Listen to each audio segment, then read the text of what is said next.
Well, good evening, and thank you so much for being here.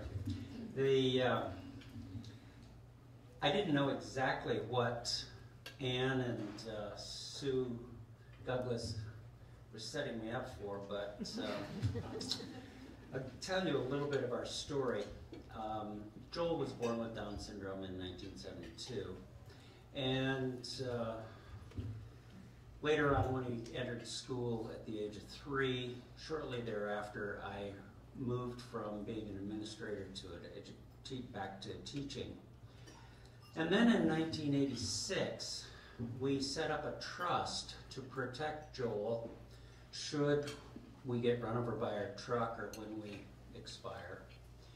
And then what do you do with the money afterwards? And we had several areas of bequests that we wanted to put things. Anne and I disagreed on some of this.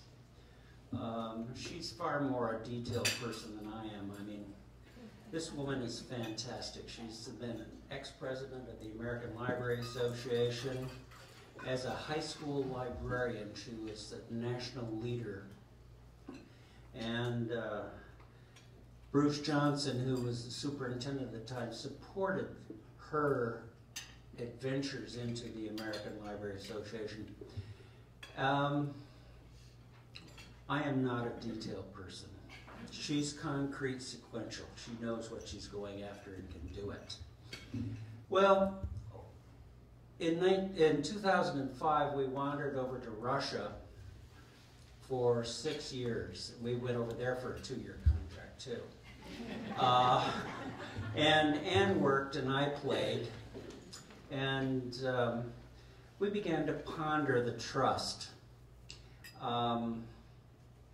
You know, you always want to control money after, you know, when you're from the grave. And what was going to happen to it? Well, when we came back to Juneau, we started looking around, and we decided again that Juneau is one fabulous place. It has been extraordinarily good to us, and it's been extraordinarily good to Joel. Now, Joel's a pretty amazing guy. But those 2 years, you know, that we were trying to figure out what to do, and we looked at our bequest because Joel could not own anything to speak of. And so it was all going to go to Perseverance and Jazz and Classics and the Folk Festival and maybe something in the university or, you know, I mean, there's so much here in Juneau to try and support. And we got to talking, and we started evaluating some of the places, reviewing hospice and the public library. We went to talk with them and other places that we were going to have the money go to after Joel no longer needed it. And somehow we hooked up to the Juneau Community Foundation. And it was such a relief. You will find some of the benefits of giving to the foundation on the inside page of your booklet that's on your table. I just found it when I sat down tonight. And it talks about it being reliable and efficient and tax smart, and they won't go losing your money, hopefully. And there are a hell of a lot smarter people who will be watching after your money and delivering it to where you would like it to go than Anne and I could ever think of.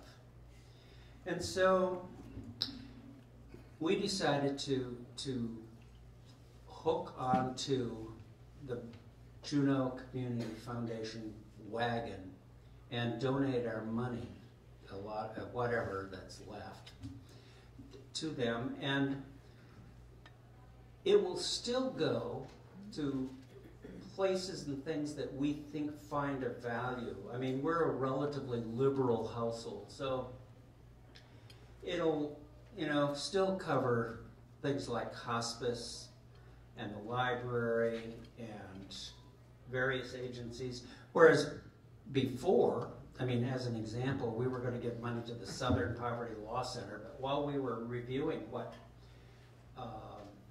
where the money was going, they have $270 million. They didn't need our dollars. I mean, and so this is we're going to let them do the work. And another aspect that we wanted to be involved with is that we don't want to supplant money locally. We want to supplement some agencies and organizations to do things that we want to have done. And as I said, we're fairly liberal, and so there will be money there for the library when it chooses to do something special, let's say in intellectual freedom, and won the national award, the Downs Award for Intellectual Freedom for the country 1 year. She's really a smart woman. She should be up here.